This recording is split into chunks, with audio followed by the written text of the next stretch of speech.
America అధ్యక్షుడు Donald ట్రంప్కి ప్రాణహాని ఉంది. ఏ క్షణమైనా ట్రంప్ని హతమారుస్తామని చెప్పి ఒకవైపు ఇరాన్ హెచ్చరికలు జారీ చేస్తున్న నేపథ్యంలో ఇరానియన్ స్లీపర్ సెల్స్ అంటే లెబనాన్, హెజ్బొల్లా, హమాస్ ఈ వ్యవస్థలు కానీ ఆ దేశాలు కానీ అక్కడ ఇరానియన్కి సంబంధించి స్లీపర్ సెల్స్ చాలా పెద్ద మొత్తంలో ఉన్నారు. వీరంతా కూడా కొంతమంది అమెరికాలో జీవనోపాధి కోసము అక్కడ ఆశ్రయం తీసుకుని ఉంటూ ఉన్నారు. అయితే నిన్న ఆయమాన్ అనేటువంటి ఒక యువకుడు ఇజ్రాయెల్కి సంబంధించి టెంపుల్ ఇజ్రాయెల్ ప్రార్థనా మందిరం, అమెరికాలో ఉన్నటువంటి టెంపుల్ ఇజ్రాయెల్ అనేటువంటి ప్రార్థనా మందిరంలోకి చాలా పెద్ద మొత్తంలో తన ట్రక్ మొత్తంలో కూడా పేలుడు పదార్థాలు నింపేసుకొని చేతిలో గన్లు పట్టుకొని లోపలికి వెళ్ళిపోయాడు. సో అక్కడ ప్రతీకారం తీర్చుకుంటున్నాను అని చెప్పి ఇరాన్ లెబనాన్కి సంబంధించినటువంటి బాధితుల యొక్క ప్రతీకారం నేను తీర్చుకుంటున్నానని చెప్పి ఆయమాన్ అంటున్నాడు. అసలు ఏం జరిగిందనంటే మిచిగాన్లోని టెంపుల్లో ఇజ్రాయెల్ ప్రార్థనా మందిరం పైన అటాక్ జరిగింది. సో ఇక పేలుడు పదార్థాల వాహనంతో లోపలికి తీసుకెళ్లాడు వ్యక్తి. సో కాల్పులు జరిపే ప్రయత్నం కూడా చేశాడు ఆయమాన్ గజ్లే. సో పోలీసుల కాల్పులో ఆయమాన్ ఇప్పుడు మరణించినట్టు తెలుస్తోంది. యుద్ధంలో లెబనాన్పై ఇజ్రాయెల్ ఎయిర్ స్ట్రైక్ చేయడంతో ఆయన కుటుంబం మొత్తం కూడా లెబనాన్లో చనిపోయింది. లెబనాన్లో తన కుటుంబం మొత్తం కూడా చనిపోవడంతో ఇప్పుడు దానికి ప్రతీకారంలో భాగంగా తన కుటుంబాన్ని కోల్పోయినటువంటి ఈ వ్యక్తి సో ఇజ్రాయెల్పై ప్రతీకారం తీర్చుకోవాలి, అమెరికాపై ప్రతీకారం తీర్చుకోవాలని చెప్పి టెంపుల్ ఇజ్రాయెల్ ప్రార్థనా మందిరం పైన దాడి చేయడానికి పేలుడు పదార్థాలతో గన్తో వెళ్ళిపోయి ఫైరింగ్కి తెరలేపాడు.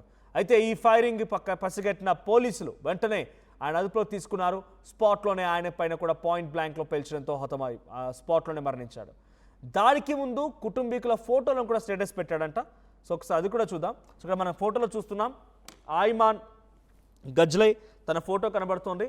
సో తన ఫోటోలో చూస్తుంటే చాలా క్లియర్గా ఆయన లెబనాన్కి సంబంధించినటువంటి దాడిలో తన కుటుంబం మరణించిన తర్వాత ఆయన దాడి చేసినటువంటి వ్యక్తి స్లీపర్ సెల్ అని చెప్పి ఇప్పుడు అమెరికా చెప్తోంది. ఎస్, ఇక్కడ మన ఫోటోలో చూస్తున్నాం. సో తన పాప సో వాళ్ళ ఫోటో స్టేటస్ పెట్టుకున్నాడు. వాట్సాప్ స్టేటస్ కింద వాళ్ళ ఫొటోస్ పెట్టుకున్నాడు ఆయన.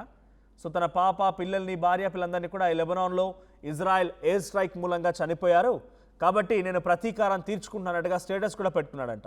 సో ట్రంప్ ఉంటున్నటువంటి ఒక గెస్ట్ హౌస్ పైన గతంలో ఒక వ్యక్తి గన్తో వెళ్ళడం, ఆ తర్వాత ట్రంప్ ఎలక్షన్ క్యాంపెయిన్లో ఉన్నప్పుడు తనని పేల్చడం, సో ఆ తర్వాత Iranian government, Iranian supreme leader, ఇరానియన్కి సంబంధించినటువంటి ఫారెన్ మినిస్టర్ కూడా పలుమార్లు అంతకంతకి అనుభవించక తప్పదు, మీరు అలీ ఖమేనీని అంతమొందించారంటే ప్రతి రక్తపు చుక్కకు కూడా మీరు సమాధానం చెప్పాల్సి ఉంటుంది, అంత తాలూకా పర్యావసనం ఎదుర్కోవాల్సి ఉంటుంది ట్రంప్ అని ట్రంప్ను హెచ్చరించడం.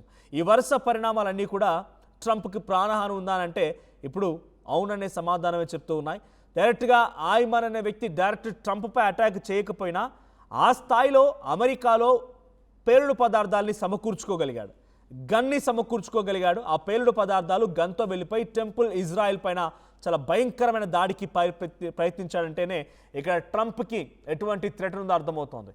టెంపుల్ ఇజ్రాయెల్పై దాడి చేయడానికి వెళ్ళిన వ్యక్తి అమెరికాలోనే కదా ఆ పేలుడు పదార్థాలను సమకూర్చుకుంది, అమెరికాలోనే కదా ఆ గన్ని సమకూర్చుకుంది. ఆయనకి ఎలా వచ్చింది అంటే గన్ కల్చర్ పెరిగిపోయింది.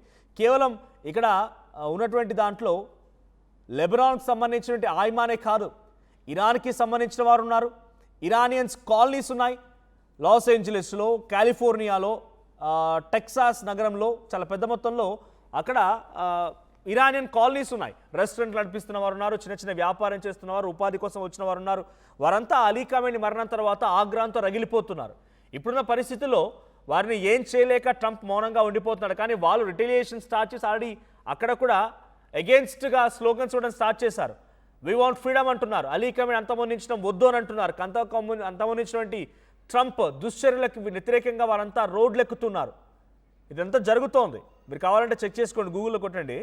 టెక్సాస్ నగరంలో, కాలిఫోర్నియాలో, లాస్ ఏంజలస్లో ఇరానియన్ పబ్లిక్ రెవల్యూషన్ స్టార్ట్ చేశారా, రిటిలియేషన్ స్టార్ట్ చేశారా, వాళ్ళ ఆ స్లోగన్ స్టార్ట్ చేసి ట్రంప్కి వ్యతిరేకంగా మాట్లాడుతున్నారని మీరు చెక్ చేస్తే డెఫినెట్గా ఆ సిచ్యువేషన్ కనబడుతోంది. ట్రంప్కి వ్యతిరేకంగా వీరంతా ఆందోళన బాట పట్టి పెద్ద ఎత్తున ఆందోళన చేయడంతో పాటుగా అక్కడ ఉన్న ప్రభుత్వాలు కానీ, సెనేటర్స్ కానీ, ట్రంప్కి ప్రతిపక్షంగా ఉన్నటువంటి పార్టీస్ కానీ, సో వీళ్ళంతా కూడా ఆందోళన బాట పట్టి ట్రంప్ను చేసేటువంటి పిచ్చి చర్యల మూలంగా అమెరికా దేశం నష్టపోతోంది, ఫైనాన్షియల్గా క్రైసిస్ ఏర్పడుతోంది.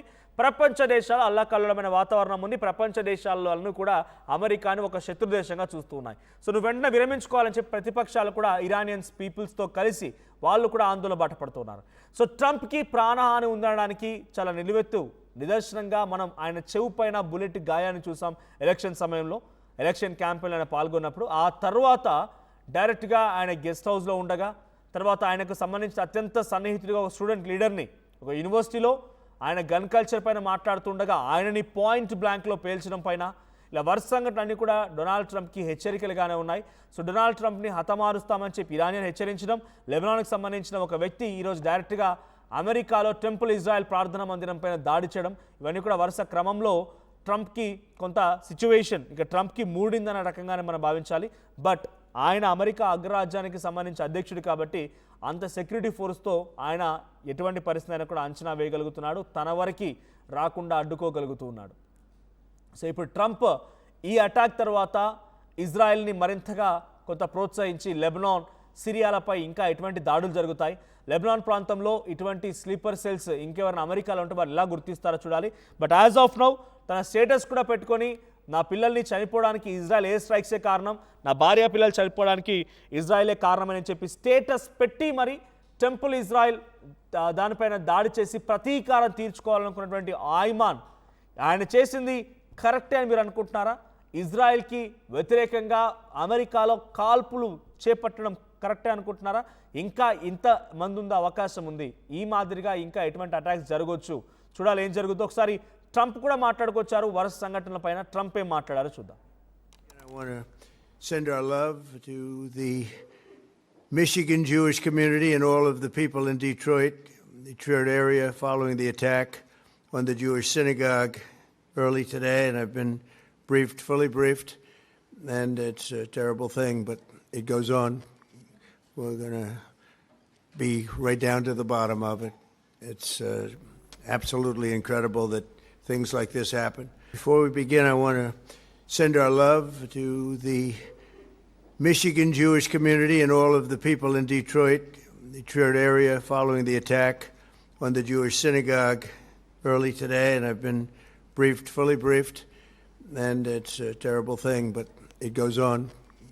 We're going to be right down to the bottom of it. It's absolutely incredible that things like this happen. Before we begin, I want to right, ఆయన ఏం చెప్తున్నారంటే బిఫోర్ ఐ స్టార్ట్ విత్ ఆయన ఏమంటున్నారంటే మిచిగాన్లో జరిగినటువంటి ఈ కమ్యూనిటీకి సంబంధించినటువంటి వారిపై అటాక్ జరగడాన్ని చాలా తీవ్రంగా ఖండిస్తున్నాను. ఇది ఇంక్రెడిబుల్ సిచ్యువేషన్, ఎవరు గమనించలేనిది, ఎవరు ఊహించనిది. సో ఈ అటాక్ని మేము ఎప్పటికప్పుడు ఇంకా కట్టుదిట్టం చేస్తాం, ఇటువంటి అటాక్ జరగకుండా చూస్తామని చెప్తూ మై లవ్ టు యూ అని చెప్పి వారికి సపోర్ట్గా నిలబడుతున్నట్టుగా ఆయన మాట్లాడుకొచ్చారు. సో మిచిగాన్ ప్రాంతంలో టెంపుల్ ఇజ్రాయెల్ ప్రార్థనా మందిరంలో జరిగిన ఈ అటాక్ పైన ట్రంప్ కూడా రియాక్ట్ అయ్యారంటే ఎంతటి స్థాయిలో ఇప్పుడు అమెరికా అధ్యక్షుడు డొనాల్డ్ ట్రంప్ ఉన్నారు, ఆయన రిటిలియేషన్ ఏ రకంగా ఉండబోతోంది, ఇంకా ఇజ్రాయెల్ రెచ్చగొట్టి ఇజ్రాయెల్ ప్రోత్సహించి లెబనాన్, సిరియాలపైన ఎటువంటి విధంగా దాడి చేయబోతుండటంతో పాటుగా అమెరికాలో స్లీపర్ సెల్స్ ఎలా ఫైండ్ అవుట్ చేస్తారో చూడాలి. అమెరికాలో ఇరానియన్ పీపుల్ నుంచి ఆయనకు హెచ్చరికలు ఉన్నాయి, అమెరికాలో స్లీపర్ సెల్స్ లెబనాన్, సిరియాలకు సంబంధించినటువంటి ఆ దేశస్తుల నుంచి హెచ్చరికలు ఉన్నాయి. ఈ హెచ్చరికలు అనేవి ట్రంప్ ఎలా ఎదుర్కొంటారు, వాటిని ఎలా కంట్రోల్ చేయగలుగుతారో చూడాలి. అసలైన తొలి వెలుగు. ఫాలో వాట్సాప్ @తొలి వెలుగు official.